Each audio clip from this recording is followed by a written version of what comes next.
সকাল সকাল ব্যাংক থেকে ফোন করে বলছে কি সাইন করে দিয়ে আসতে হবে নাকি, কি সমস্যা হচ্ছে, কোনো মানে হয়? ঘুমটা নষ্ট করে দিল সাল।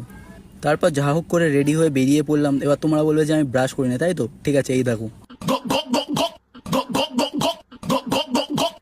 তারপর যেতে যেতে জ্যামে ফেসে গেলাম, কিন্তু এই জ্যামে অতটাও ভিড় নেই যতটা ভিড় আমার এক্সের মনে ছিল। তারপর সময় বুঝে আমি জ্যাম থেকে বেরিয়ে গেলাম, ঠিক যেমনভাবে আমি আমার এক্সের মন থেকে বেরিয়ে গিয়েছিলাম। এত জ্যামে থাকা যায় নাকি? তো তারপর আমি আমার অ্যাসিস্ট্যান্টকে কল করে নিলাম, সে কোথায় আছে তাকে দেখার পরে তাকে নিয়ে ব্যাংকের দিকে রওনা দিলাম। তারপর ব্যাংকে কাজ ছাড়ার পরে পিছন দিয়ে একটা কাকু আমাকে ডাকছিল, বলছিল তোমার ব্যাংক ব্যালেন্সে 150 টাকা মাইনাস আছে, সেটা 2-3 দিনের মধ্যে দিয়ে যেও। আমি কিছু একটা বলে ওখান থেকে তাড়াতাড়ি বেরিয়ে পড়লাম যাতে বেশি অপমানিত না হতে হয়। তারপর যেতে যেতে রাস্তায় মেয়ে দেখছিলাম, দেখতে দেখতে কে দেখি না চোখে লাইট মারছে। দিনের বেলা কি চোখে লাইট মারে ভাই? তারপর সে আমার সাথে ওটা নিয়ে ঝামেলা করছে, মানে এটা কী বলে, ওটা মেয়ে দেখতে পারবো না? তারপর দুটো আইসক্রিম খাইয়ে দিলাম, ওর সব চুপ হয়ে যাবে।